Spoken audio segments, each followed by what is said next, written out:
The night has come, it's cold and losing my control.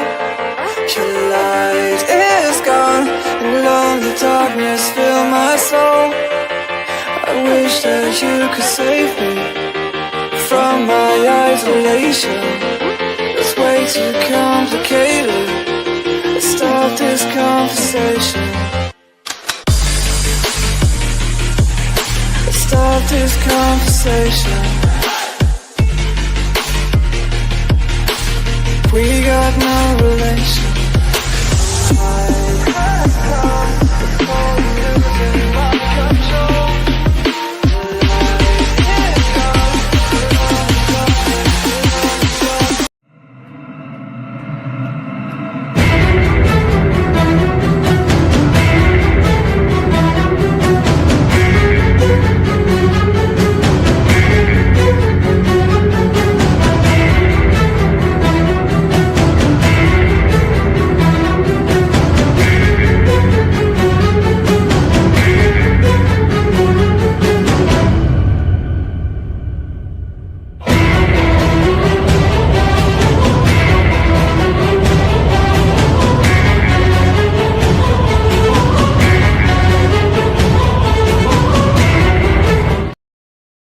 Hey everybody, good night.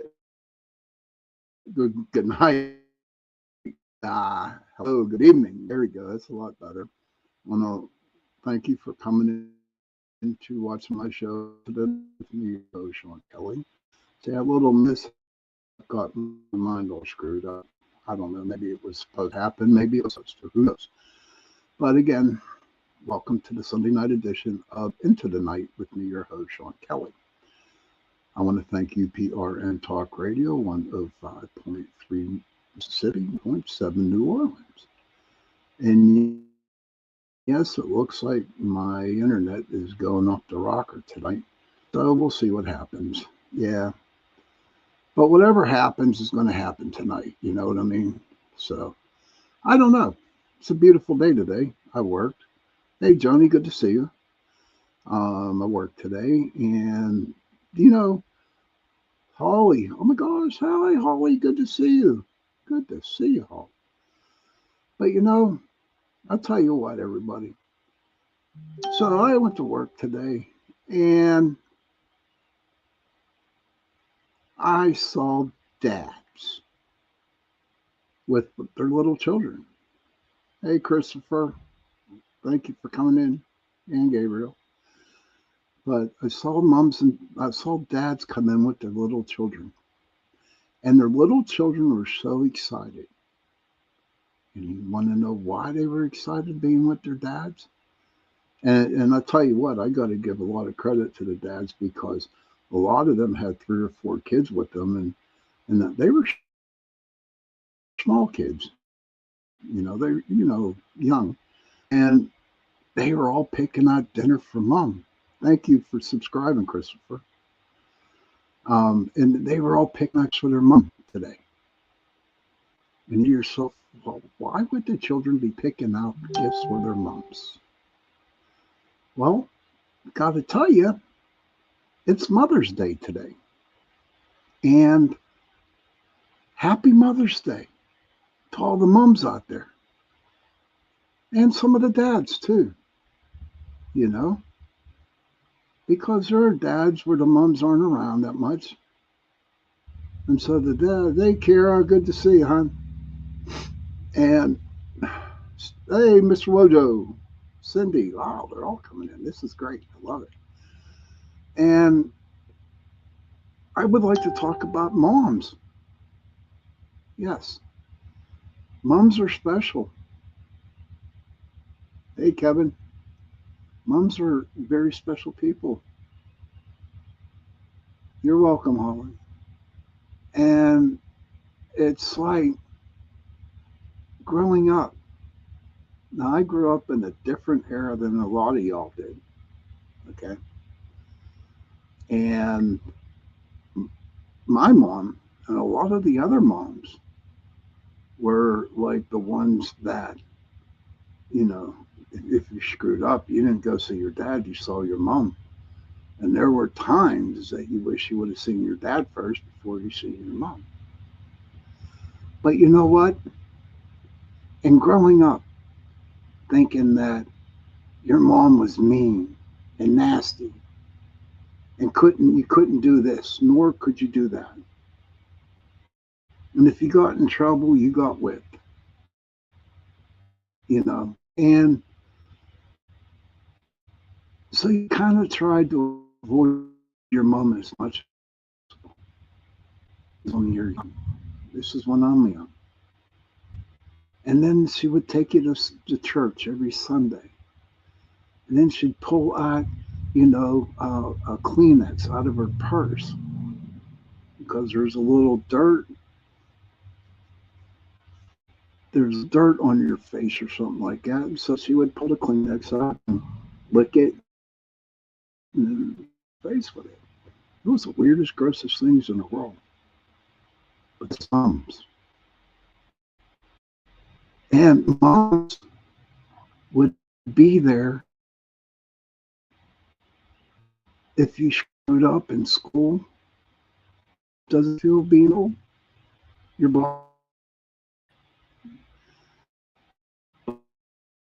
mom was there to fix your boo-boos or, but you didn't seem to realize that she was there taking care of you. You never realized she was there.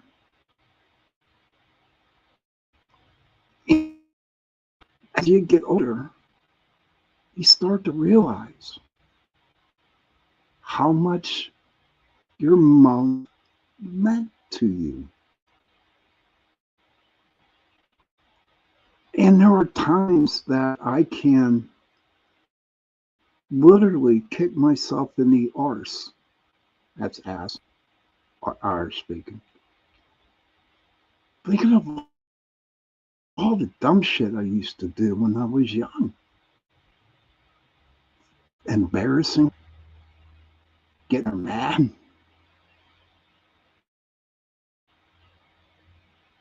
But there's one thing I never did. One thing I never did is I ever raised a fist to my mom, nor did I yell back at her either. Because it wouldn't me dealing with her, it means I would have to deal with my dad, and I didn't want that.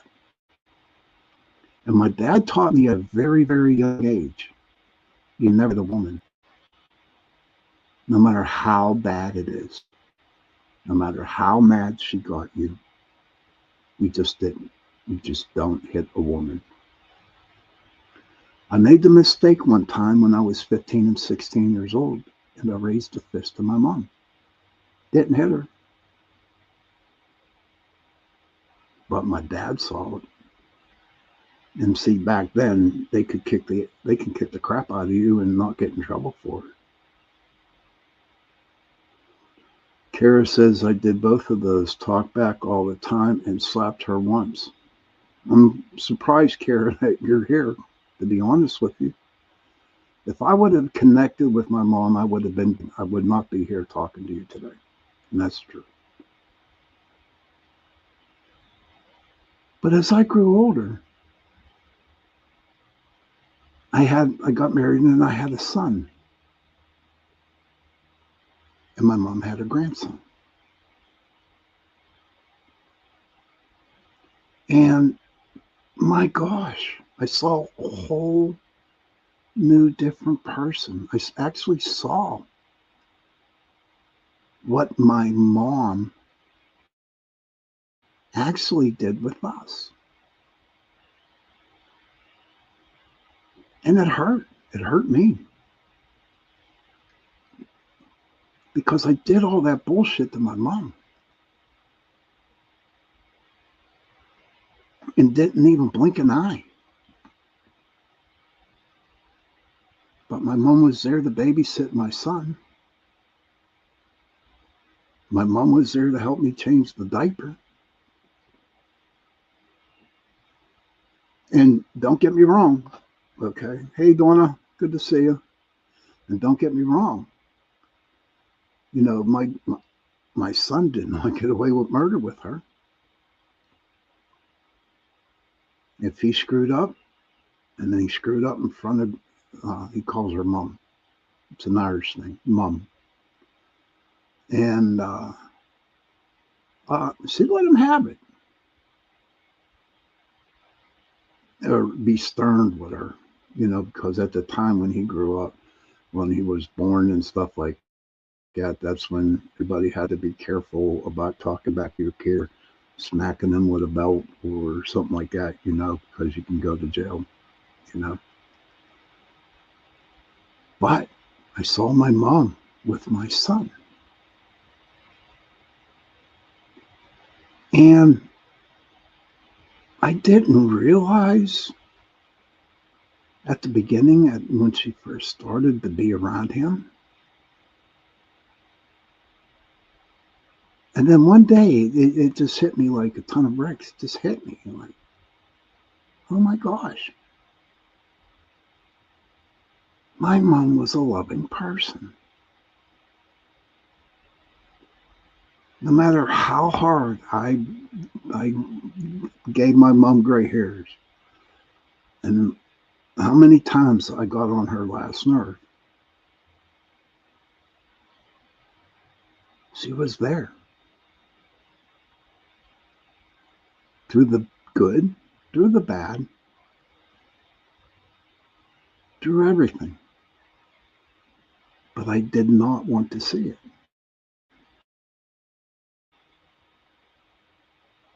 Now today, my son, he's a grown man now. And with her having that relationship with him all those years, he calls her 3 days a week. Calls her 3 days a week. And their relationship is really, really strong.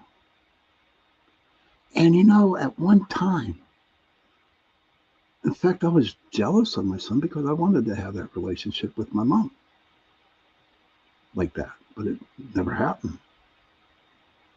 Then I come to realize that, I was just blinded. It was all about me. And now I'm 63. My mom's 87, 86. Don't tell her I said that. And now it's my turn to take care of my mom. And I'm okay with it, because all those years she took care of me. But I didn't want to realize it, that she was. I always had food in my stomach. I always had a roof over my head. Even though I got on her nerves, she still loved me. And so even to this day, she still does. So when I saw the little kids walking around with their fathers, holding flowers, holding a balloon, picking out the dinner for their mom today, it just put a big smile on my face. It did. It just made me feel really good. Made me feel really good. And I don't know. It just, and I got my mom, guess what I got my mom for Mother's Day today? Jams. Strawberry jam and blueberry jam. And she loved it. She loved it. Plus her scratch offs. But to see her smile, it's my turn to take care of my mom. And I really wish a lot of people would see that today. They don't.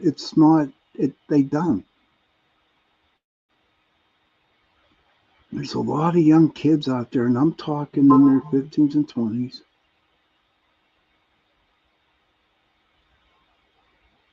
And they don't. They ignore their moms.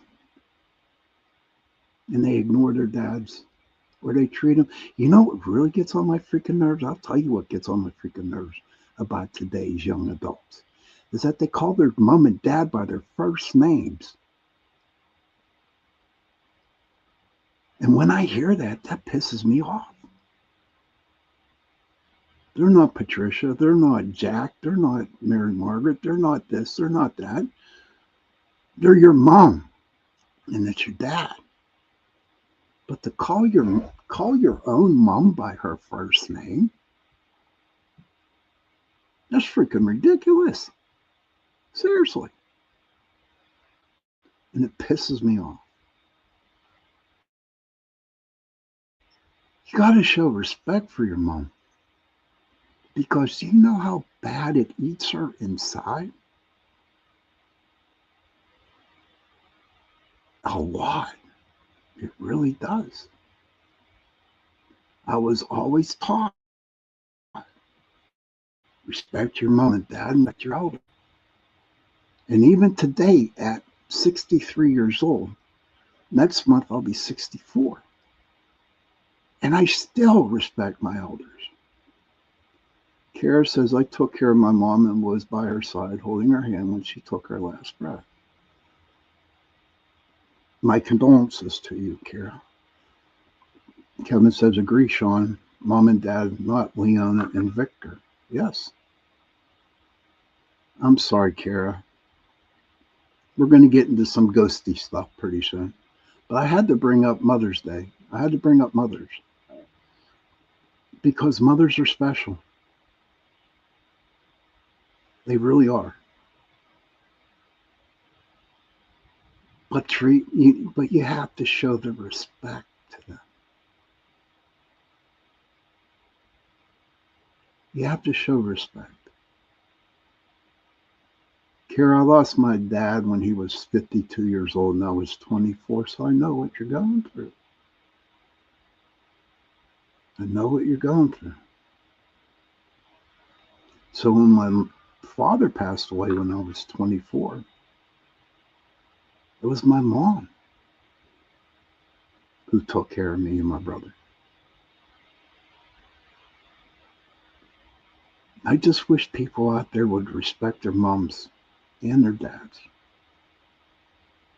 Because moms are beautiful people. And they will always, always love you. So to all the moms out there, happy Mother's Day to you. And if you don't say it, I will say it for you. He did a hell of a job raising your kids. And I mean it from the bottom of my heart. He did a great job. So I hope you got to go out to eat dinner today. I hope that whatever you did today, I hope it was a decent day. For some, it was probably hard. Joni said, I lost my mom in 2019, so Mother Day is a sad day for me. I'm sorry about that, Joni. My condolences to you. But you always have her in your heart. Same way with you, Kara. She's always in your heart. She never left. She's still there with y'all. She is. But she's happy now.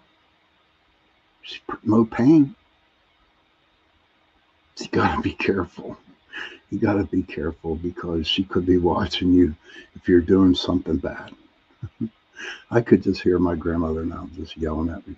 But I just want to say happy Mother's Day to everybody. Okay. And I'm just happy. I'm happy that I have that relationship with my mom today. I wouldn't want it any other way. So we're at the bottom of the hour. I'm going to take a couple-minute break. And then we're going to get into some ghosty, weird Pennsylvania bullshit. It's creepy. So, Kevin says, I got to call my mom and talk to her on the phone, which we had not done in a while. Isn't it beautiful? Feels good. Feels good. My mom can't talk on the phone, so when I call my mom, it lasts about 5 minutes and that's it. But you know what?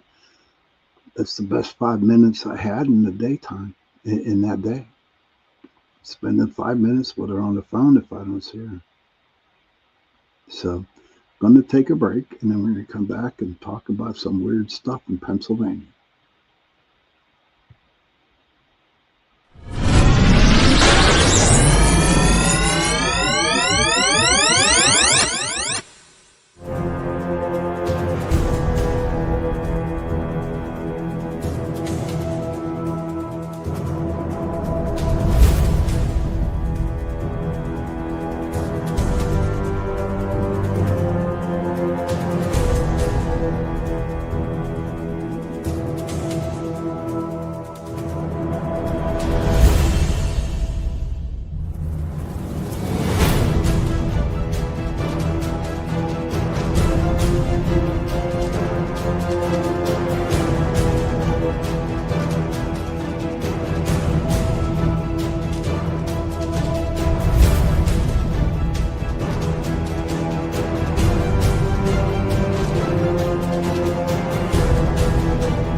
Hi, and welcome everyone to Ethereal Encounters Unveiled. Today we are broadcasting live on the United Public Radio Network and the UFO Paranormal Radio Network, 105.3 on the Gulf Coast and 107.7 FM in beautiful New Orleans.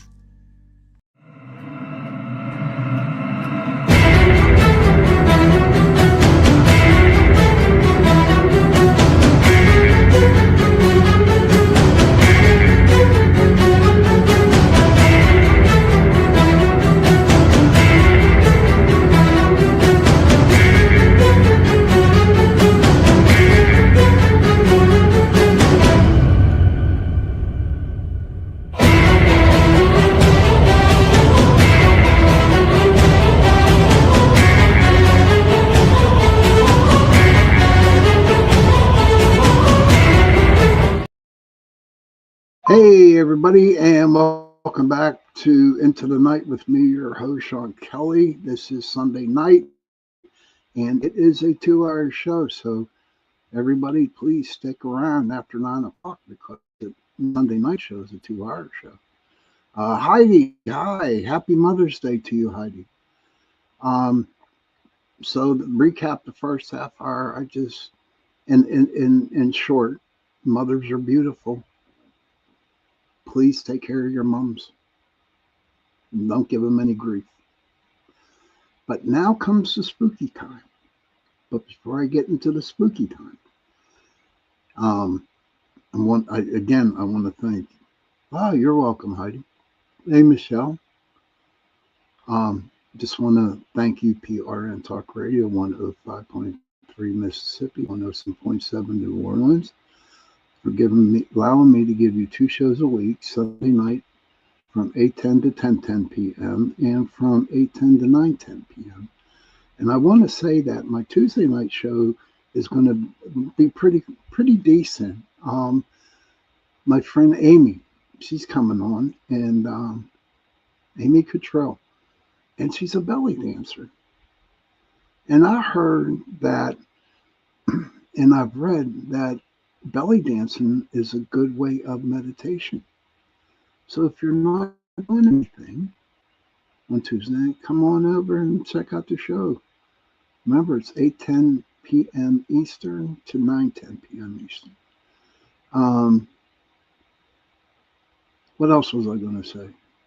Oh, creepy stuff in Pennsylvania. So there are a lot of things that are really creepy here in Pittsburgh. In Pennsylvania and Pittsburgh.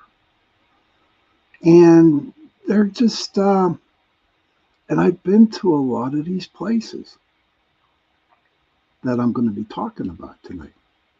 Okay. And being in the business since 2006 to 2022, I've been to some really creepy places here in Pennsylvania. And the coolest thing about it is I didn't have to pay to go to these places, you know.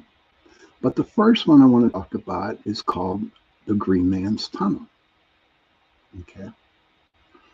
And I got my trusty AI, and please excuse reading from it, but if I didn't read from my phone, okay, then the show would have been over with like now. that's who I, that's how I do things here. But I could tell you my version, which is about 30 seconds, and I want you to get I want you to get the feel of. Michelle says her friends and her did a dance class. It was fun. The first is called the Green Man's Tunnel, and it's called South Park, Pennsylvania. Okay, and what's crazy about them is that there's two tunnels, okay, and they're side by side, and the one is open, and the other one's filled with stone.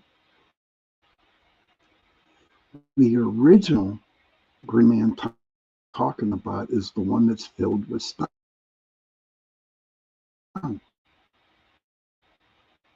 Now, there were rooms that filled with stone because of the dam. They didn't want people going in there and seeing if they could find it. So they filled it up with stone. And then the one next to it, you know, everyone thinks it is the tunnel, but it is not the tunnel at all. But we investigated around there, these two tunnels. And it is very, very, very, very haunted, you know. So you have to realize Pittsburgh, a long time ago, they had the French and Indian War there. Okay. There was a lot of wars around in Pittsburgh and the outskirts of Pittsburgh. So wherever you went, really, there's a lot of soldiers, a lot of Native Americans that got killed, especially in the area. So whenever you go to areas like that, especially around the Green Man Tunnel, you think it's the Green Man that's out there. We got hits on the K2s. There's no high tension wires, nothing like that. We got a lot of shadow figures there. Hey, Gene, good to see you, hon. Thank you for popping in. Happy Mother's Day, Gene. And, but the story behind the Green Man, it is true. Okay. And I'm going to read you a little bit of the story. The Green Man's Tunnel story is a haunting Pennsylvania urban legend based on the true tragic story of Raymond Robinson, 1910 to 1985. A man severely disfigured by a childhood electrical accident, known as, and this is what he was called, Charlie No Face. He took nightly walks which fueled local myths of glowing, faceless, ghost haunting abandoned tunnels near Pittsburgh. Actually, it's in South Park. But what's crazy about where these tunnels are at, there's a road that goes underneath like a trestle. And it's like an S shape. And what's crazy is they call that, I do believe it's called Dead Man's Turn, Dead Man's Curve. Because there's a lot of freaking accidents that happen right at that bridge, that trestle where the two tunnels are. That's a proven fact. Cindy Mitch, hello. Happy Mother's Day, Cindy. Happy Mother's Day, Michelle. Sorry if I forgot you. So in 1919, at the age of 8, Raymond Robinson climbed the trolley bridge and was severely injured by high voltage lines, losing his eyes, nose, and right arm. He survived but remained reclusive to avoid public scrutiny, walking at night along roads near his home in Beaver County. The legend, because of his appearance, tale spread about a spectral green man who appears in the Piney Fork Tunnel in South Park Township.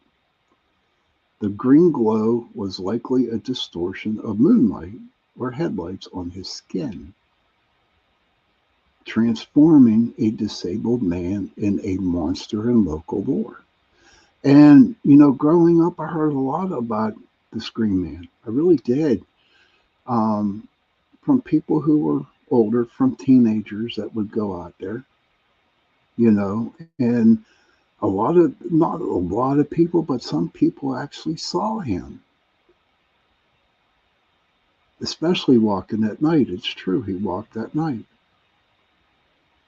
But from what the people were saying was that he was a good man. He was just totally, brutally, embarrassed because of what happened to him. Despite the creepy legend, those who met Robinson described him as a kind and quiet, and he was. Very. And I've heard it from a lot of people. Kevin says, for your relationship with your mom, for her spirit peace, how things have softened, Care. Oh, okay, it's for Care. The Green Man's Tunnel is generally identified as Old Piney Fork Tunnel, situated along Park Road in South Park Township. And that road is dangerous because kids used to drag race. I don't know if they did that down there anywhere else, but they would find a place and they would drag race. And they would that was part of the track that they used to drag race. And that's why there was a lot of accidents on there. But yes, this is a true story about the Green Man. If I saw the Green Man, I'll be honest with you, I'd be like scared shitless, to be honest with you. But from what I know now to back then, I think I'd be okay with talking to him today. Is anybody out there in the chat room or anybody out there listening to the show tonight where anything like that, where you live? If you'd like to share it, feel free to, and I can read it on the show tonight. Let's see. Heidi says of Cruz's Buffet, a street in Olive, Kansas back in the day. And Kevin says tunnels can hold many secrets. The Green Man, never heard of him. But speaking of tunnels, I got another tunnel story for you. There's a bike trail. It's called the Montour Bike Trail. Okay, and it starts off at Montour, PA, and it goes all the way through Washington, PA.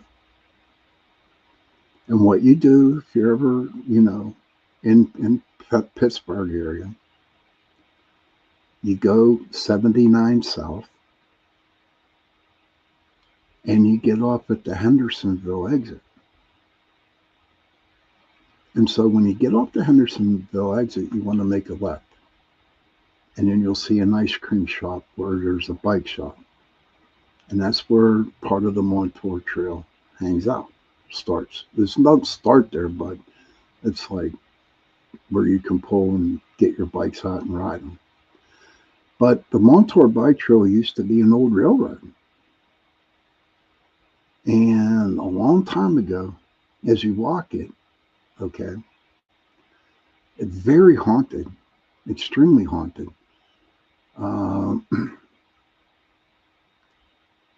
I mean, there's a lot of spirits because you got to remember, though, it was a railroad at the time. And in Pennsylvania, around this area, railroads were huge. huge. And we'd walk and we'd get all kinds of evidence. Excuse me. We'd get a lot of orbs, a lot of shadow figures. We used to get a lot of hits off the K2 meters, walking the whole road. But what was scary, though, okay, was there were bobcats that hung out on this road. So people would bring their poo-poos with them just in case. Michelle says there are several tunnel stories in Portland, Oregon, the underground tunnels. And Kara says, we used to drag race at the stoplights in town. It was so fun. Into it, we saw the flashing lights coming. That brings back memories, huh? Doing the drag racing. Oh, yeah. You raced for pink slips is what you did. But as you walk on this path, when you walk on the path, maybe 2-3 miles down the path, you come to a bridge. Now, on the first time that I saw the bridge, you couldn't get there because the bridge to the tunnel was torn. It was a wooden bridge, and you just couldn't cross. So in a couple of years, we went back down, and they actually built a solid bridge going over to get into the tunnel. But what was so spooky and what made it so haunted about this tunnel was back in, I want to say, the early 1900s, there was a train wreck that happened right before that tunnel. And it is brutally haunted. And when you walk through the tunnel, okay, you can actually hear people screaming or crying. I mean, we got a lot of EVPs in that tunnel. And what was cool about it was, at first it was like brutally dark, no lights at all inside the bridge. But the second time we went, they put lights, because it is a bike trail and people do bike at night. So, but when we went there, the lights weren't in there. And you could hear people cry, you can hear people scream. You could take pictures and see shadows on your pictures. You get good EVPs. You could get good video. It was just a lot of spiritual, a lot of haunting activity there. Kevin says, I can smell the ground, Sean. What about dark? Yes, a lot of negative vibes, tormented spirits, feels like. Yes, very tormented, Kevin. There still are down there. I haven't been down there too long, for a very long time. But from talking to my other paranormal friends who have groups that go down there, it's about the same. It's about the same.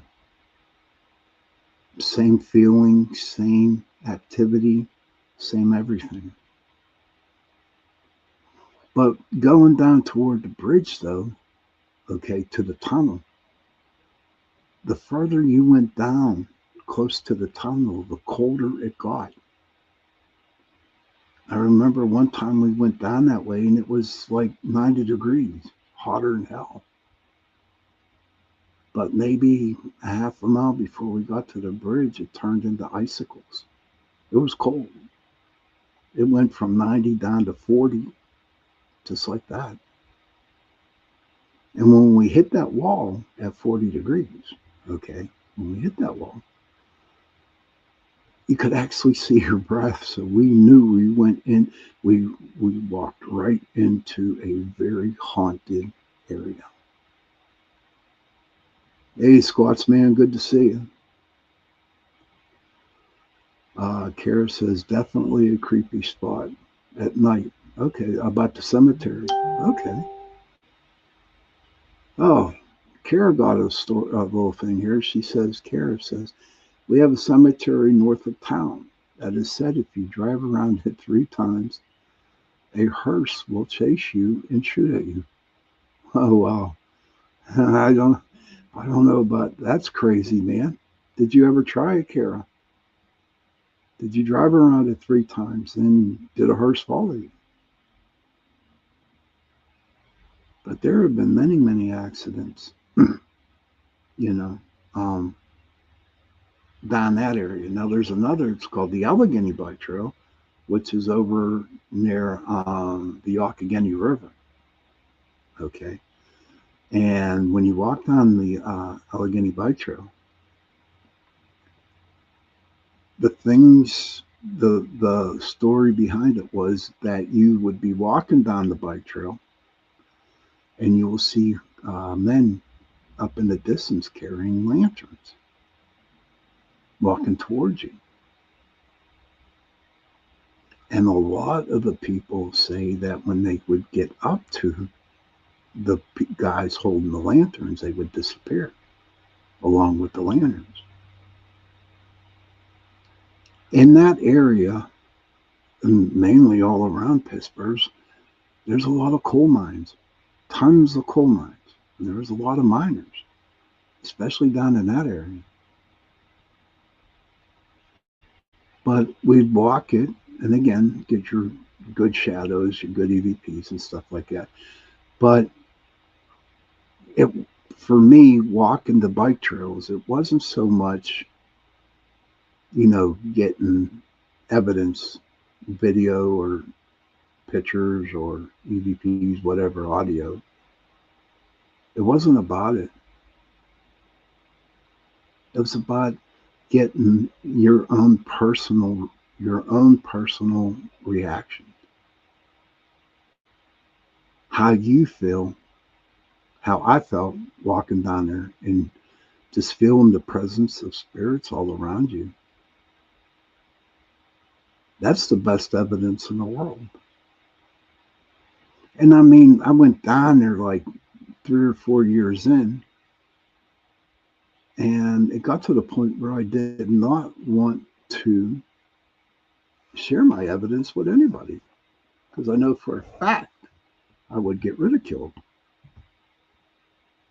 A lot of people, and I just didn't want to get ridiculed. So the evidence I did get on video, okay, the evidence I did get, I kept to myself. But whenever you get that personal deal, that is true, Michelle. When you get that personal experience, that's what makes the investigation. There's a cemetery out in Monroeville. It's called Restland Cemetery. And there's a spirit that walks around there. Her name, what the hell, Rosie. What happened was some young punks came and they took Rosie's headstone. Okay. And they threw it over the hill. Well, all of a sudden, Rosie appeared. I saw Rosie, and she's looking for our headstone. But a bunch of us would actually see Rosie out in the cemetery. And we would run to her, and she would just disappear. It was like a game to her. We never got her on video. We never got her on a camera. But you could see her and watch what she does to the other investigators. In fact, I remember there were a couple times where the people who worked there was a new person that worked at the cemetery, and she was there at night. And she saw Rosie walk right by the window.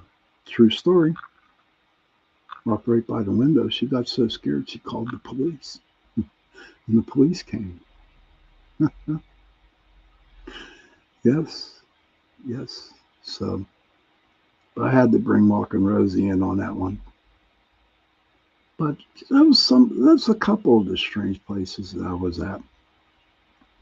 Westland Cemetery with Walking Rosie, the 2 bike trails. But I keep talking about, a lot of people go to places that they read in the news or they see on YouTube. And it's like, oh, we got to go to this place because there are ghosts there. Well, let me give you a piece of advice, okay? When you go to these places where you have to pay an arm and a leg just to investigate, the ghosts there know why you're there. So why would you want to go to a place where other people have been? You could go right out your back door and find, and if you knew what you're doing, if you had the right equipment, you could probably pick up a ghost. But if you're empathic, if you're a seer, okay, where you don't need equipment, where you can pick up the actual vibration of the spirit, there you go. And you didn't have to pay a cent. The best places in the world for me to go investigate are cemeteries and graveyards. And what's really cool are the cemeteries or the graveyards that you see on the side of the road that are back out in the woods a little bit. And they're so old that the tombstones, you can't even read their name. They're all totally black. Michelle says PDX Paranormal and I have an upcoming cemetery investigation. I'm learning the ropes and enjoying the process. Oh, God bless you, Michelle. You're going to have a fun time. But I will tell you this, hon. Okay, whenever you decide to take pictures at the cemetery, you cannot take a picture of the name that is on the headstone. That's against the law. You can't do that. Because for some reason, if that picture got out and the people who are related to that person that are in the ground, okay, they might sue you. So what I do and what I tell everybody to do is when you're in a cemetery or a graveyard, you take the picture from behind the tombstones to where you're protected. You're welcome, Michelle. You're welcome. And what I like to do too, though, is when you're walking up the road and you're in between the 2 rows, okay, the rows, I like to just stand there and just shoot all the way down the road. You pick up a lot of good stuff up there. And always remember, Michelle, here's the deal, okay? Cemeteries are hallowed grounds. So nothing bad can touch you. No evil can come in on the cemetery because it's hallowed ground. Okay. And always, I have to tell you, Michelle, when you go to the cemetery, make sure this paranormal team that you go to, that you get permission to go into the cemetery.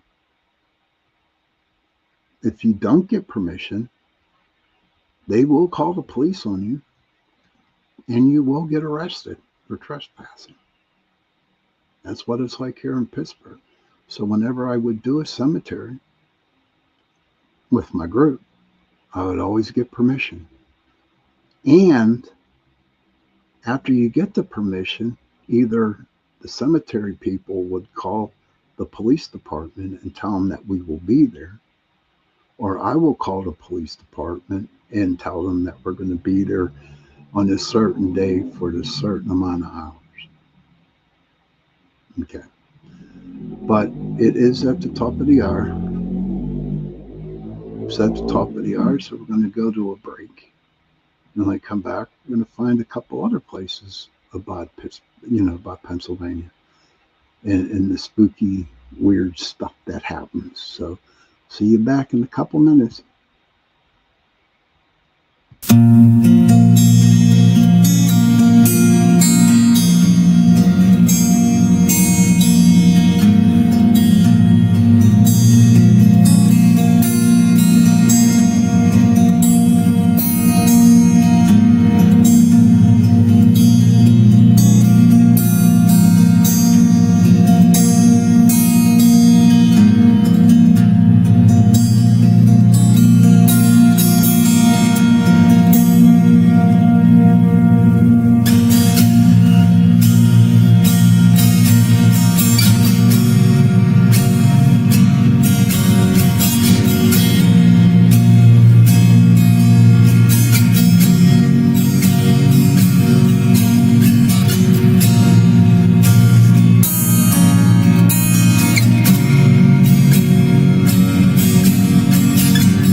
Welcome to Don't Whistle at Night podcast, where Navajo legends echo in the shadows.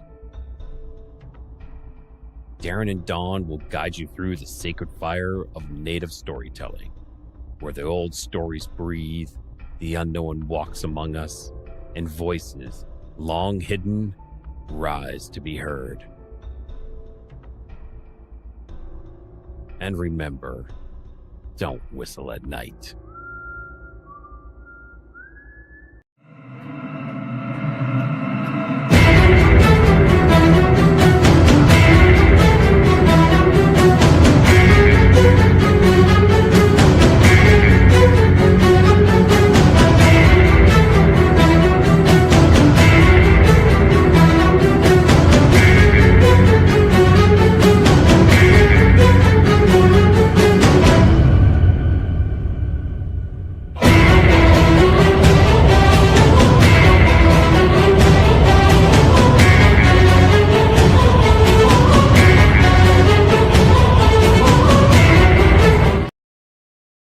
Hey, welcome back, everybody, to Into the Night with me, your host, Sean Kelly. I want to thank, again, UPRN Talk Radio, 105.3 Louisiana, Mississippi, 107.7 New Orleans, for allowing you to give me 2 hours on Sunday night, 8:10 to 10:10 p.m., and on Tuesday night from 8:10 to 9:10 p.m. This Tuesday, my friend Amy Cottrell, she's going to be my guest, and she is a belly dancer. And from what I read, that's some sort of a meditation. So we're going to learn a little bit more about belly dancing. Heidi says, I love walking through the cemetery on our path to go fishing. I'll always stop and read the names, and what I know now is to feel their energy. Yes. And then back a little bit. Let me see. See, they got this little thing here. Let me see. Michelle said, yes, we are too old to jump fences at cemeteries. Meet other teams are also investigating. That's true. Too damn old. But, in Pittsburgh, they have, who owns a lot of the cemeteries, it's called the Catholic Cemeteries of Pittsburgh. And you know that you're at one of their cemeteries because there are no gates. So if you go to a cemetery where there is no gates, you can go in and investigate. But I highly recommend, again, that you call the police and tell them that you're going to be there at a certain amount of time. There's another urban legend, And I read about I read about it and I heard about it, but I never been there before. And it's close to Gettysburg, Pennsylvania, but I've never been there before. It's called the Seven Gates of Hell. Has anybody ever heard that one before? It's called the Seven Gates of Hell. It's a popular urban legend centered in a wooded area of Hallam Township, York County, Pennsylvania, near Trout Run Road, formerly known as, get this, Toad Road. Legend holds that a series of 7 gates exist in the woods. Passing through all 7 gates leads you to hell, with only one gate supposedly visible during the day.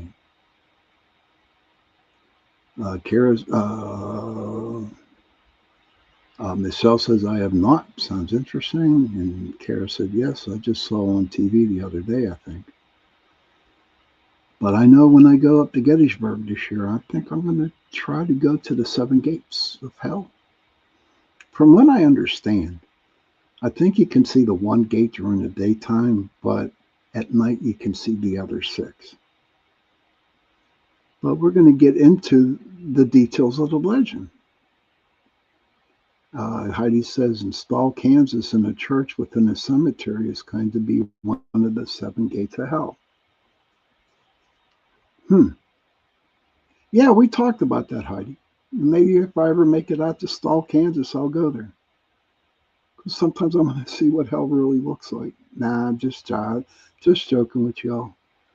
No, here's my theory. I believe we're living in hell now, and when I die, I'm going to a better place. That's the way I look at life right now.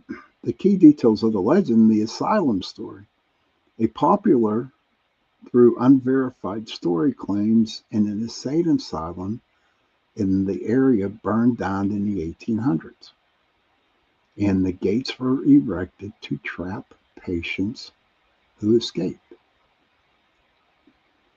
The doctor story, another version, claims that an eccentric doctor built the gates in the woods to protect his property. The site is private property, and residents'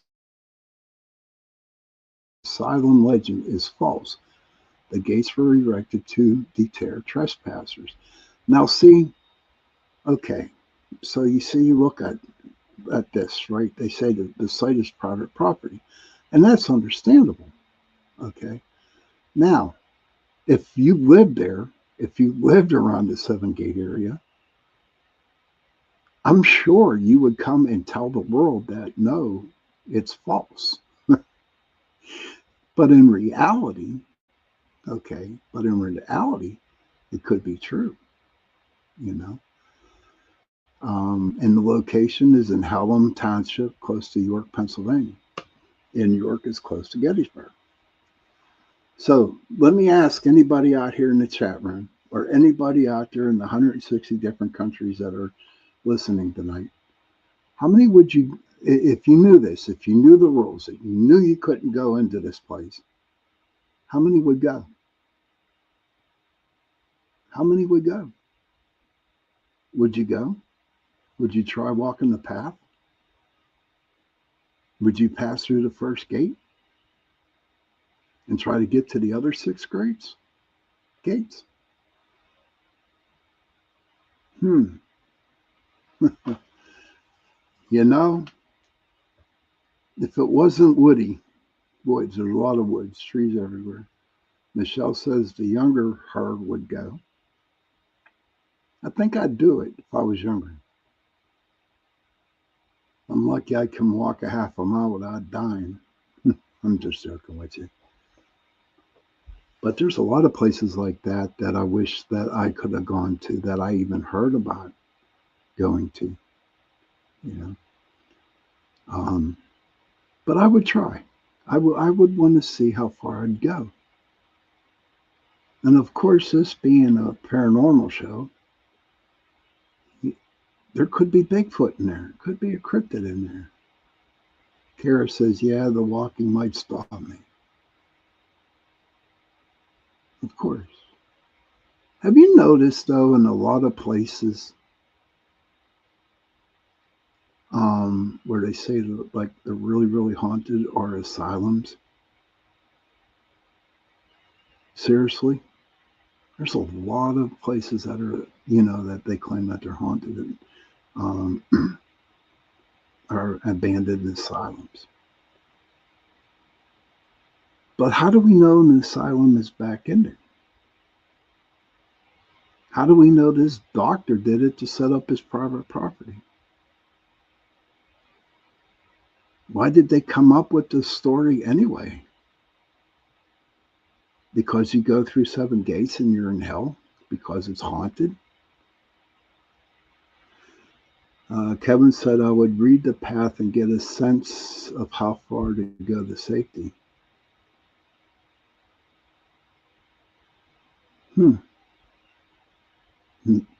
Yeah, I'd go with a bunch of other people, you know. But I would try it. I would try it. I might have to ride by it when I go up to Gettysburg this year, because I'm going to go. And you know that I talk a lot about Gettysburg on my show here. And it's a very, very haunted place. And there are 2 bridges up there, and I'm going to talk about them again.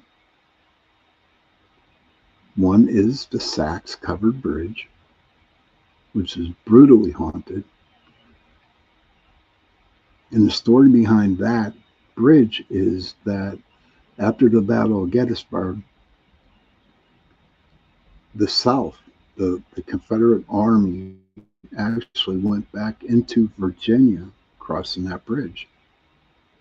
And all the deserters from the Confederate Army were hung there.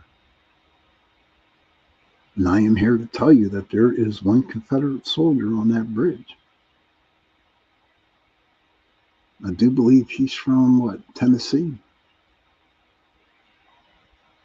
And it's funny, when I would go up there a lot, I'd go to the bridge, especially in the summertime. This ghost, he loved to show off in front of people. So if you go like 8 or 9 o'clock at night, you could have at least 50 people on that bridge or around that area. And you can't ghost hunt. You just can't do it. Not with all them people there. The best time to go is like after midnight when nobody's there. But I remember a friend of mine, he made me a quad K2 box. And it had 4 K2 meters in it. Okay. It was the coolest thing in the world. And I would set it on the ground on the bridge. And then I would start talking to this ghost. And all of a sudden he would start, making the K2s go up, Like if he was on the right side, all the K2s on the right side would light up, and the ones on the left never did. And all these people that walked the bridge would come over, and they would be fascinated with it, And a lot of the people would think that I'd be pressing a button to make the K2 meter go off. But I never did. So what I would do is I'd take my hands out of my pocket, okay? I'd take my hands out of my pocket, and he would still be lighting up the K2 meter. People were fascinated by it. And of course, you had some doubters there. You had some skeptics. And I said, okay, hold on. So I asked, and this is true, this is how I did it, I asked the ghost, I said, can you make it smell like tobacco? Can you light a cigarette for us? And 5-10 minutes later, people started to smell cigarette smoke. And nobody was smoking. And then people started to believe a little bit. But they had that personal experience. And they're going to always remember that personal experience on Saks Bridge. And that spirit's still there, from what I understand. Like I said, I know a lot of people in the paranormal field that do go up to Gettysburg, and he's still there. But what I used to do for him was, after we were about to go, I would leave him one cigarette, one match, as a gift for him, so he could smoke that cigarette. And that's how you do it sometimes in the paranormal field. You do that sometimes. If they do, if they respond to you, then you have to give them respect.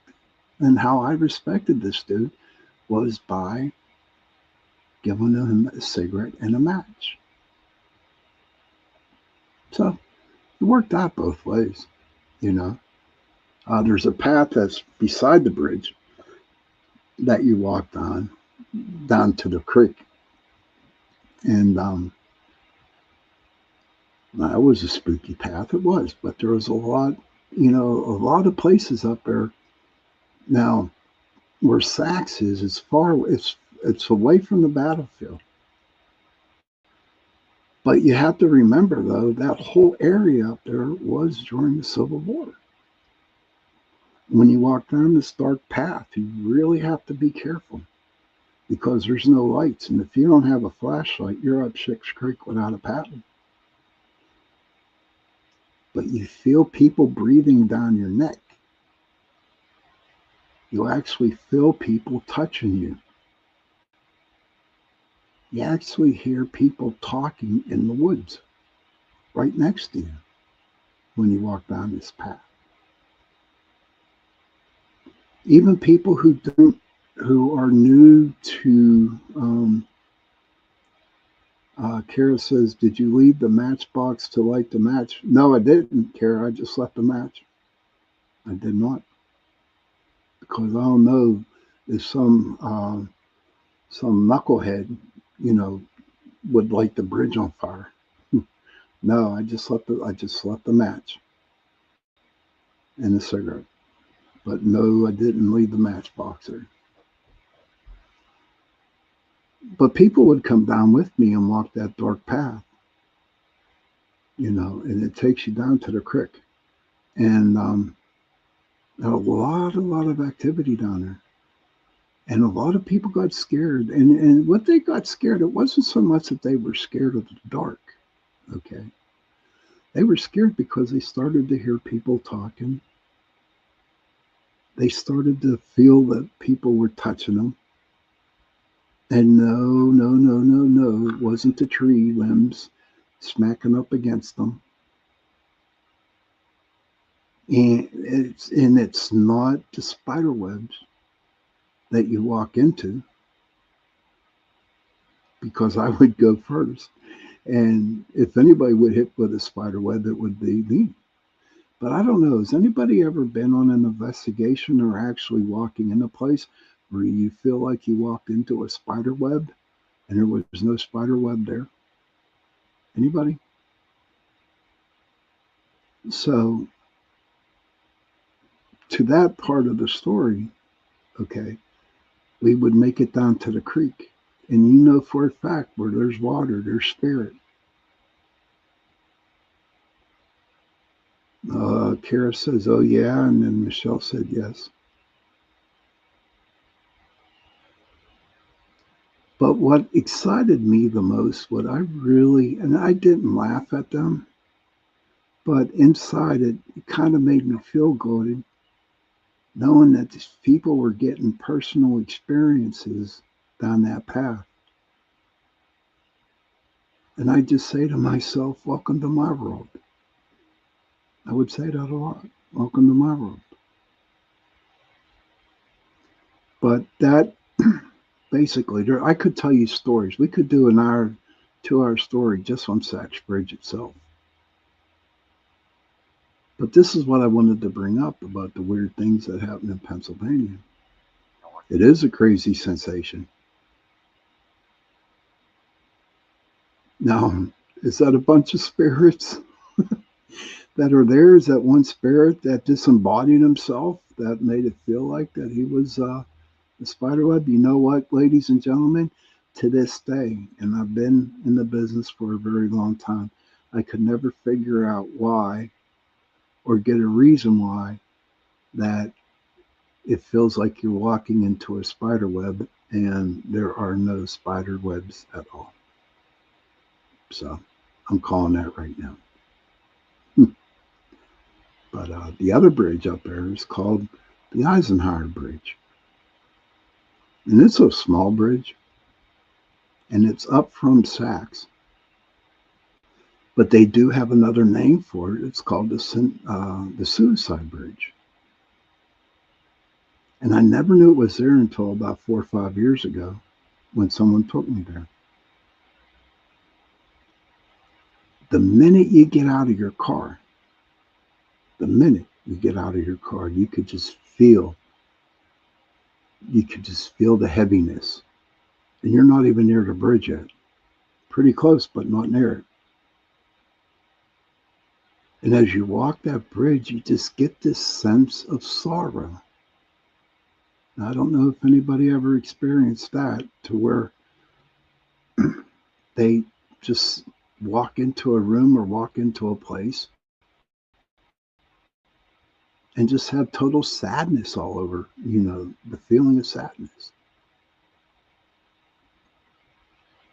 In fact, more people are going to the Eisenhower Bridge, the Suicide Bridge, more than they are going down the Sachs.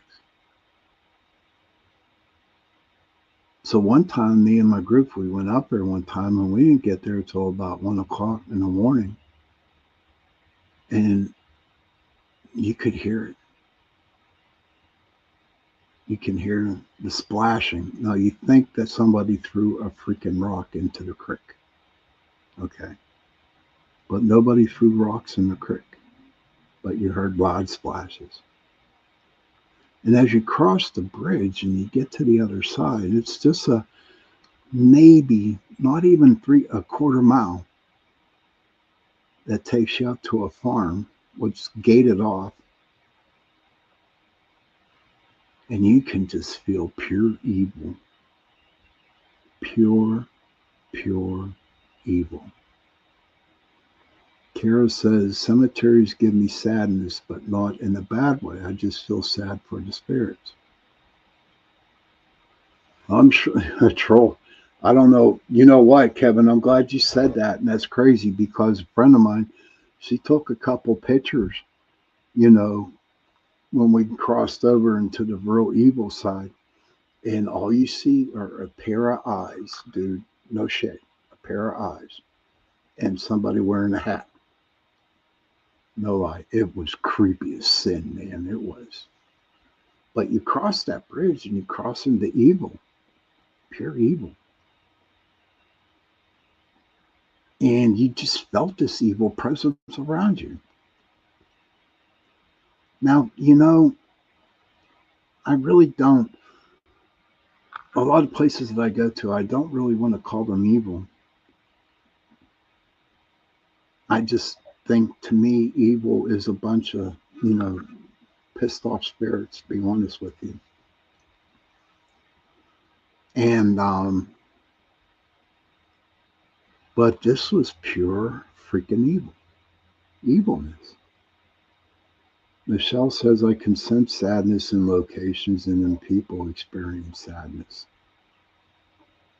Yeah, a bunch of bad juju there. And there was one big evil person that was watching us and almost coming up, and like some people were saying that this bad spirit was whispering in their ear, whispering negative stuff to them. Literally somebody got pushed on the road.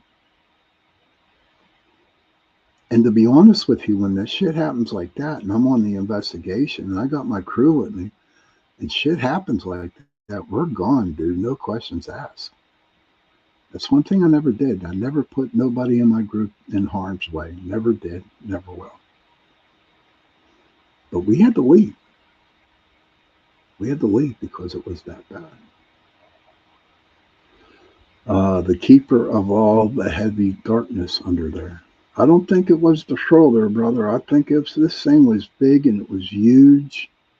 You could just feel that thing. This was overpowering, and I don't think the troll was that overpowering, not compared to this asshole that we were dealing with. But we crossed the bad side. We went right to the bridge, and it was sad. It's crazy. It's like two separate worlds, or two separate. What the hell am I want to say here? Different places, evil, then sad. Just like you walk right from the evil right into the sadness. And from what I understand, hey, Joe Fox, good to see you, man. Welcome, dude. It's good to see you. And from what I understand, there was a lot of people that took their lives on that bridge. No, I don't know nothing about the boogie troll energy. Maybe one day I can get you on the show, Kevin, and we can talk about this. We can talk about these things. But yeah, so those two bridges up in that area, to me, are not all angry spirits are evil. That is true, Michelle. That's true. It's not. They're not all angry spirits. That most of the time spirits are angry is when you go into their house after they died and they're living in their house and you decided to paint of your polka dotted wallpaper, or you take out a wall. Then they're going to get pissed. But they're not evil. But this spirit was freaking evil, this thing. I mean, it was terrible. Terrible, terrible, terrible. So it is the bottom of the hour, and we are going to take a break. And when we come back, we're going to talk about one more place, and I'll do a little reading for everybody. Okay? So I'll see you in about a couple minutes. We'll play her again. The night has come, it's cold and losing my control. Your light is gone, and lonely darkness fill my soul. I wish that you could save me from my isolation. It's way too complicated. Let's stop this conversation. Let's stop this conversation. We got no relation. I have come, it's all losing my control.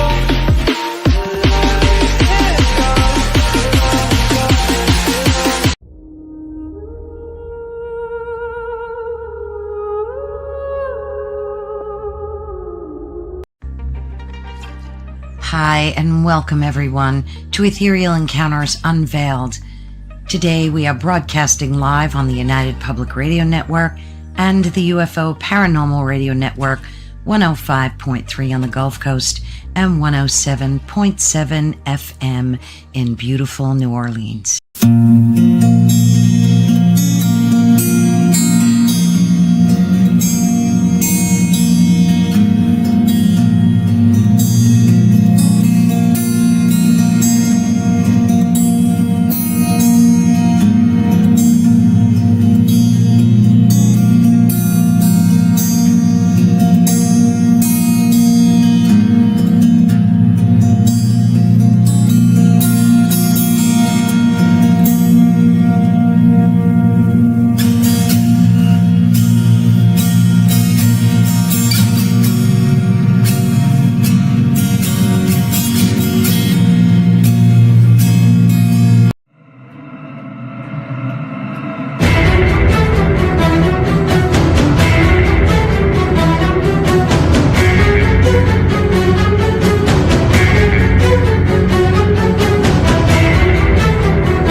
Hey, everybody, welcome back to Into the Night with me, your host, Sean Kelly. Kevin, you said something pretty crazy there. And you know what? I can see that happening. Kevin says when you talk of places, it's like I am there. Sean, sense, feel, and see. I've been like that before about different places. What do they call it? There's a word for it where people can just be in one place and actually see what the hell's going on in another place. I forget. A remote viewing. Remote viewing. Oh, and Kevin, I got the firefly, the owl, and the bee. Thank you. I like the owl. The firefly. Okay. They're not out yet, but they're pretty cool. And you know, it's crazy that you say the firefly. Like I was talking with my friend Josh when he was a guest on my show. We were in Gettysburg at one time. We were there in April. Okay. And fireflies don't come. We call them lightning bugs here in Pittsburgh. The lightning bugs are out.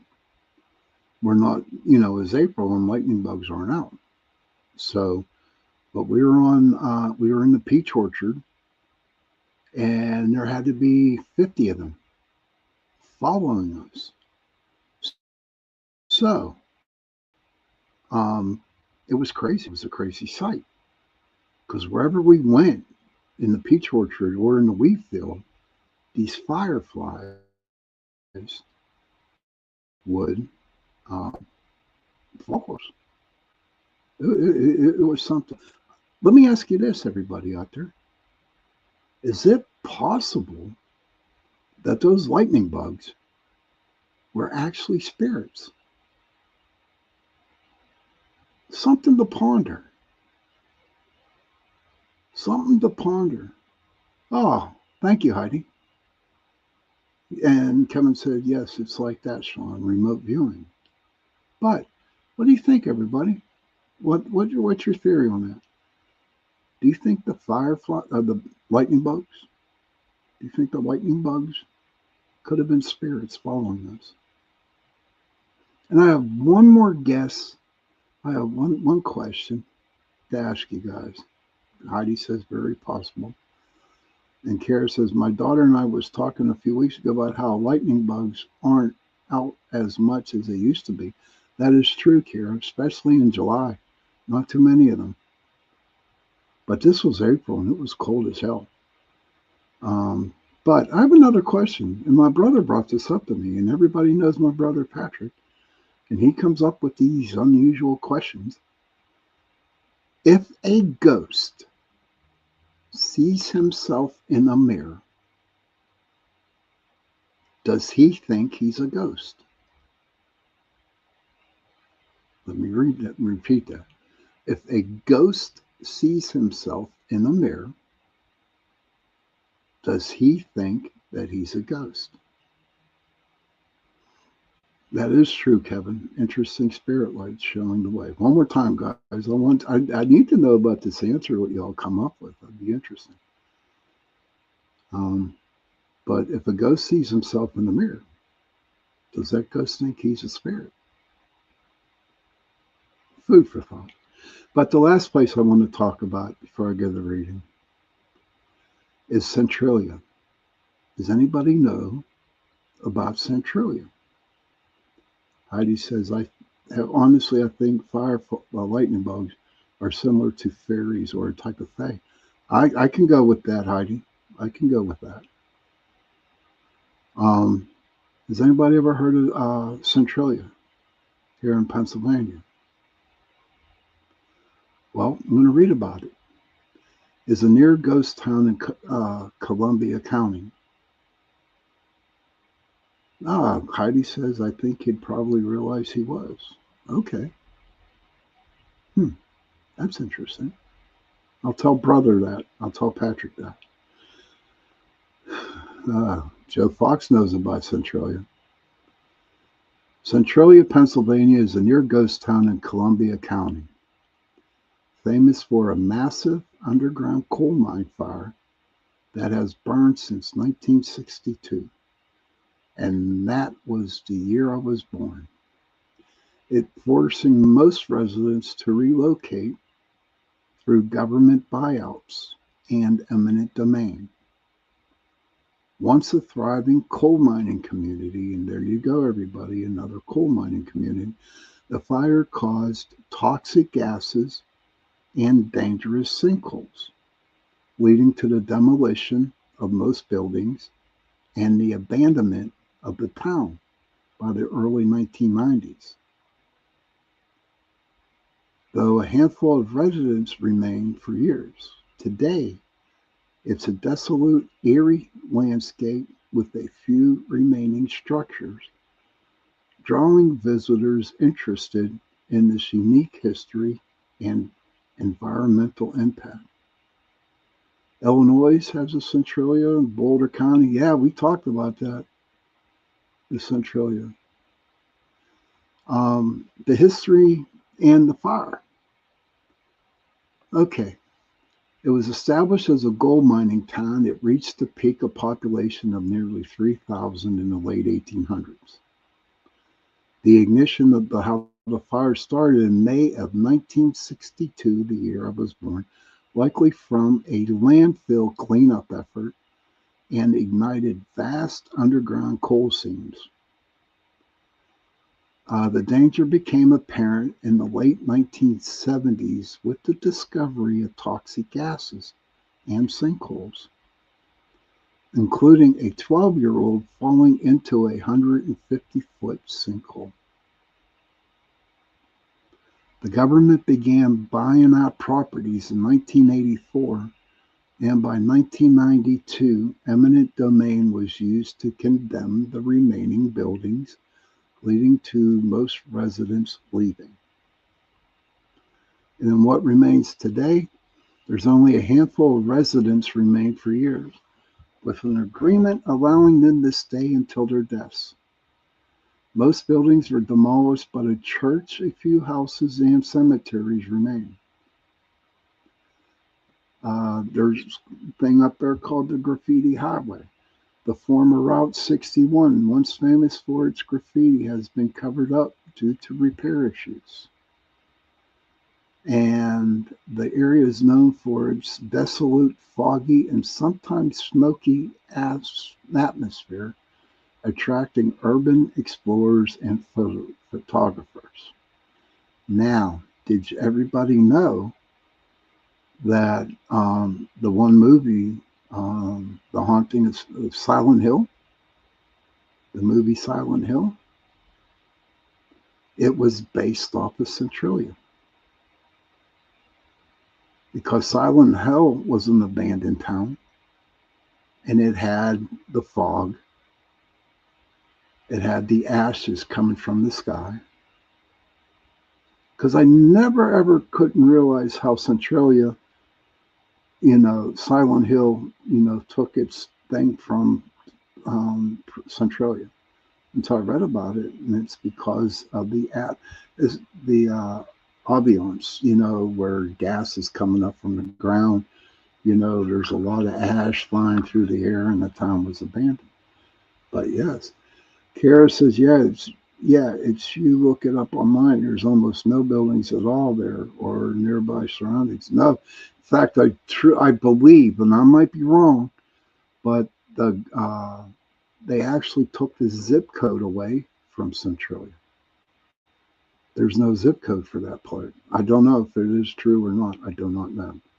But I did I met my friend up there, and we went to Centralia. Was the ground hot? Yeah. Was the fire still going? Yeah, and it's still going to this day. But did I think it was haunted? No, it wasn't haunted. It's just the story behind the fire in the mine that actually makes with the town being abandoned and et cetera, et cetera. But no, did I think it was haunted? No. It's crazy, though, that they haven't figured out how to put the fire out yet.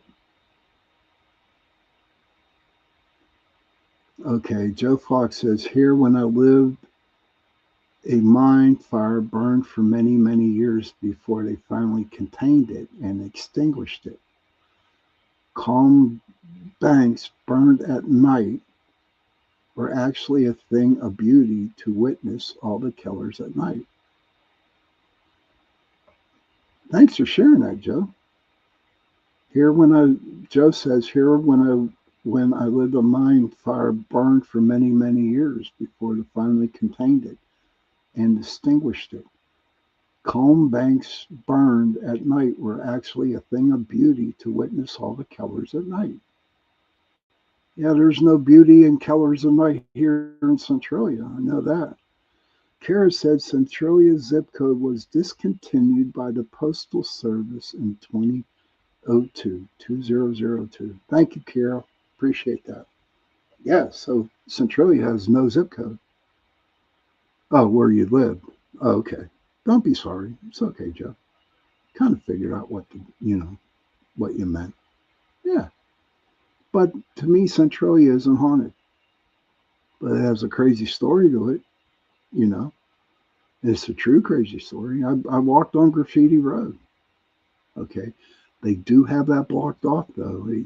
I mean, you can't drive your car on it. You have to walk it.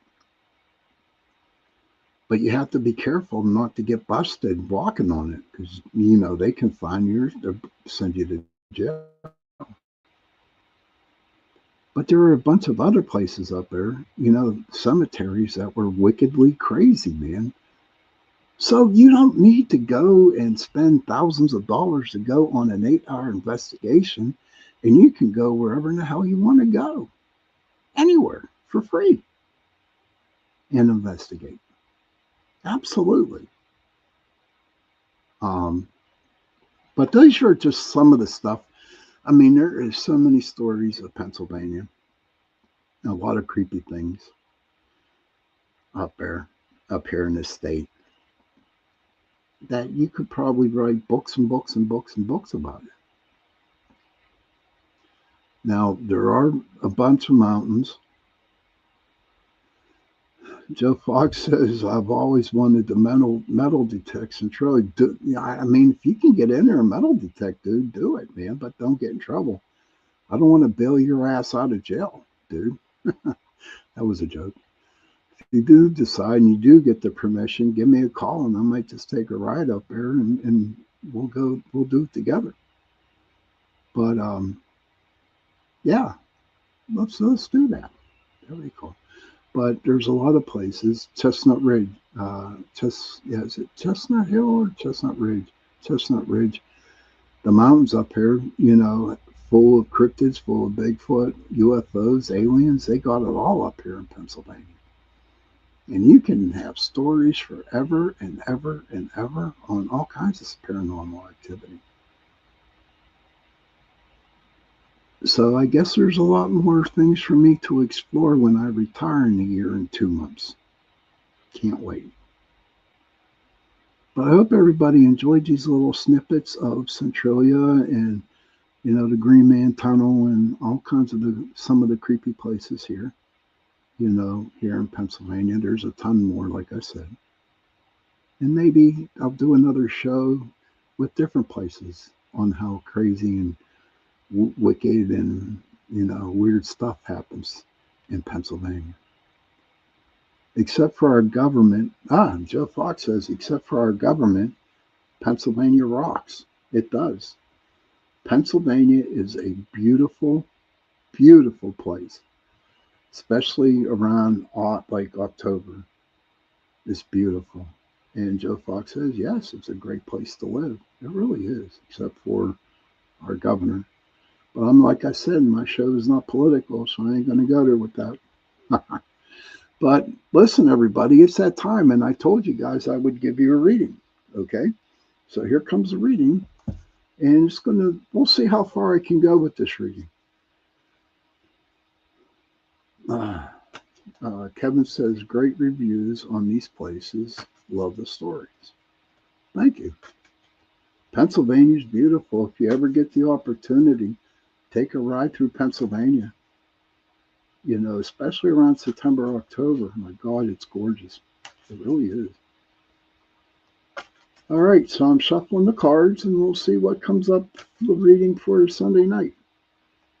I hope this is a good reading. If this reading isn't for you, then that's okay. Come back Tuesday, I'll pull another card.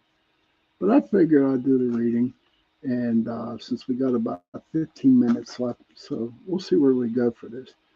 So I don't know where this reading is going to take me, but we'll see what happens. Okay. So I shuffled the cards. All right. Thank you, Heidi. Great chit chat. Yes, absolutely. Okay, so I just got done shuffling the cards. All right, and I'm cutting them. Watch, cut. 1, 2, and we'll do this little one right here. 3. Okay, is everybody ready? If I could recommend people to write these cards down, and you can look at the meanings behind the cards, like it happens all the time. When I look and pull a card, I'll turn it over, and I'll look at it, and I'll give my reading. And if Joe wants to, he can look up the true meaning of the spiritual meaning on it. So here we go. The first one, this is your past, is the skunk. Okay. I think that's the first time we pulled that card, the skunk. And to me, in your past, this is the past card. To me, if I look at that card with the skunk, first of all, it's not, it's like you want to blow the stink away. You just want to release all that stink that you have had going on for a very long time, and it's not like you want to, throw the stink at different people and stuff like that. Okay. I think thin piles means someone who's jealous. Okay, before I get into my version, Joe Fox says the skunk as a spirit animal symbolizes self-respect, non-aggressive power, and energetic protection. It teaches us to command respect without aggression and to embrace our personal power in subtle yet transformational ways. Thank you, Joe. But I look at that skunk, man, and it's just like, I back to F off, dudes. Dudettes, back off, man, because I'm here, and you guys gave me a pissy life in my past. I don't want to deal with you guys anymore. So, back off, and I'm going to spray you with some stink. Okay. But you're not attacking the people. You just want to let go of all the negativity that people have put into you. Okay. That people put into you, and it just builds up. It's like, think of it like this. It's all those emotions that you had, okay, that different people, different situations, different things have done for to you that were not healthy. And it's like leaving one big fart. Excuse my language, ladies and gentlemen. You just let one big and just let it all out. Okay. So in the past, you're just releasing all that negative energy, but in the wrong way. The stunk. Okay, now the hummingbird. That is like cool. This is the now card, and with the hummingbird, what I think, and it's a good dog. It's a good card. I mean, so you're in the present now. You just release that stink. It's all gone, man. You're a brand new person. And all of a sudden, the hummingbird pops into your life, and the hummingbird is like flying, zoom, zoom, zoom, zoom, zoom, zoom, zoom, and it's just like, and it's eating all the sugar water and just zipping right by your head. And to me, with the hummingbird, you're happy because you let all that stink go. You're happy. You're moving around. Yeah, that too, Kara, the skunk. But no, with the hummingbird though, you released all that negative energy, and all of a sudden you got the hummingbird, and you're zooming around everywhere, zoom, zoom, zoom, zoom, zoom. Okay, and then it's like you're so happy that all the negativity went out on you that you were just catching up to all the stuff that that you missed. And that's why you're just like flying around with your head knocked off, or whatever you want to call it. But Joe Fox says the hummingbird is a spirit animal, symbolizes joy, love, and resilience, encouraging you to embrace life's simple pleasures and pursue your dreams with positivity. It also represents adaptability and the ability to find beauty in small things, reminding you to stay lighthearted and open to change. Oh my goodness. Is this crazy, Kevin? Is this crazy? This is a crazy reading so far. Blow out the stink and enjoy the new things that are happening to you in your life. Now, the future card. Okay. We got the weasel. The weasel. This is the first time we pulled this card too, I do believe. And so when I see in the future with the weasel, okay, the weasel's sly. He's sneaky. Okay. He's contemplating on what kind of move that he wants to make. And this is your future card, right? So you blow out the stink. The hummingbirds are happy. Okay. Changing the whole world. Then I guess what I'm feeling, it just come to my head that your ego popped right back in again, because you got a taste of, yes, true, Heidi. And Heidi says, oh wow, shifts are happening, and they are. And you're just like, okay, I had the good stuff, and now I'm going to weasel my way out of this stuff. See if I can agree and try to go and grab some more stuff, being sneaky about the situation. But you know what, my man, we're going to pull another card and see where it takes us. And it's a blank card. It's a blank. Uh-oh. So it's like never holding back, okay? It's like you don't care. You just want to be sneaky, and you just want to be, see what you can get. Joe Fox says the weasel is often seen as a symbol of stealth, observation, and resourcefulness. It encourages individuals to trust their instincts, adapt to changing situations, and look beneath the surface for hidden truths. Okay, and Heidi says she feels it in every. But you know what Joe says, and it's true. You're looking for different situations. With me, what I see when I pull that card is that your ego just came out. And we're going to do one more card. Okay. I see where this is going. The next card is the hawk. The hawk is the messenger. The hawk is coming down to you while you're weaseling your way out of situations and you're getting in your ego back. The hawk's coming down is going to say, boom, smack you in the ass and say, listen, dude, you better relax and enjoy what you have around. You don't want to go back to being that skunk again. You don't want to get back to where the skunk is at. I mean, if I have to, I'll snatch that weasel up with my talons and we're going to go. You know what I mean? We're going to get that. So that's why the hawk is coming down, and it's just like, hey, listen, dude, you better relax. You got to go. Don't be so weaselly. That's a new word. I like that. Weaselly. And then the last card. Now, this is crazy. I never drew this card in my entire life. Okay, the alligator. The alligator. That's crazy. But the thought just come to me, what I see about the alligator. It is so accurate, Kevin, but the last card I pulled is the alligator. And when I look at the alligator, you're welcome, Heidi. When I look at the alligator, okay, it's sure ready to pounce on your ass if you don't listen to the hawk. If you still want to make an ass out of yourself and get that ego back, you want to do stupid things,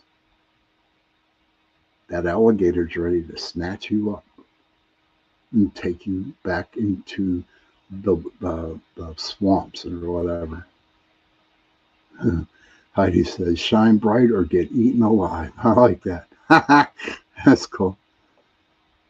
Later Gator. Oh, really, Kara? That's cool. That's her nickname. So if this reading was for you, get rid of that ego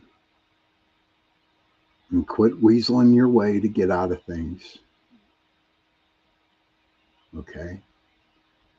Because the hawk or somebody's going to come down and stick their talons into you and say, hey, slow the hell down. Slow down. And relax. And if you still don't want to listen to that hawk, then the alligator's going to pound you. The alligator will pounce. This is crazy how this story just works out. It really does.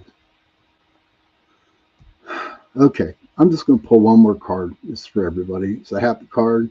Oh, wow. Check this out, ladies and gentlemen. Okay, and we'll just say, like, you get past the alligator. For some reason, I was told to pull another card, and I pulled the card. And check this out. It is the swan. That is the swan. Joe says, Happy Mother's Day to any moms that might be watching. I mean, the swan is graceful. See, I mean, if you listen to the hawk, the alligator won't get you. And then you turn into a beautiful swan where you just swim around and fly and you have beautiful feathers. You become a beautiful person. And you need to get that weasel out of you. You need to kick him out somehow. Okay? You need to kick him out. So for a fact that when all that shit has happened, thank you, Kevin. And after all that, you become a swan, a beautiful white swan. I like swans. They're evil, but I like swans. But they're evil. They'll attack you. The swan, as a spirit animal, symbolizes grace, transformation, and the development of intuitive abilities. It encourages you to embrace your inner beauty and instincts while navigating life changes. Isn't that crazy, guys, ladies and gentlemen? What a beautiful story. So don't have an ego, everybody. Don't do it. Don't have an ego. Especially if you had one before. Just because people picked on you and caused you a bunch of bad karma and made you feel bad. And then you finally open up like the butterfly. And the hummingbird. Butterfly, hummingbird. The hummingbird. Let's see, let me check it out. I think it's the hummingbird. Yep, the hummingbird. And then you fly around and you're eating all the sugar water. And you're darting, doom, doom, doom, doom, flying around. And you finally feel free of all the negativity that you had in your past. And then all of a sudden your ego got back in together with the weasel and you were trying to pull the same shit you were doing back then. And then all of a sudden somebody came and knocked you on your ass and said, you better watch it before you go back to being the asshole that you used to be. Excuse my language. And then I pulled the alligator, and the alligator, if you don't listen to the hawk, the alligator, during your stupid shit that you do, you're going to get eaten alive. But if you do listen to the hawk, and if you do listen to the weasel, you will become a beautiful swan. And you'll be able to get all these brand new, sweet, lovable, intuitive abilities. And the more beautiful. The Moral of the story, or the moral of the reading, don't be an ass. Just accept what has happened to you and move on and be happy. I want to thank everybody for participating in the chat tonight. I want to thank again UPRN Talk Radio 105.3 Mississippi, 107.7 New Orleans. Thank you, Kevin, for allowing me to give you the two shows again. Sunday nights, 8:10 to 10:10 p.m. Eastern, and Tuesday night. Don't forget. Okay, this Tuesday I'm going to have my friend Amy Cottrell, who's a belly dancer, and she's going to talk all about it. Oh, you're welcome, Heidi. You're welcome. Children, if you can, please go to your parents, give them a hug, and tell them that you love them. And parents, please go to your children, give them a hug, and tell them that you love them. And if you have no parents, you have no children, find someone, give them a hug, and tell them that you love them. And most importantly, especially for today, go find your mother, give her a hug, and tell her that you love her. Because those three words, I love you, go a long way. And on that note, see you Tuesday night, and happy Mother's Day.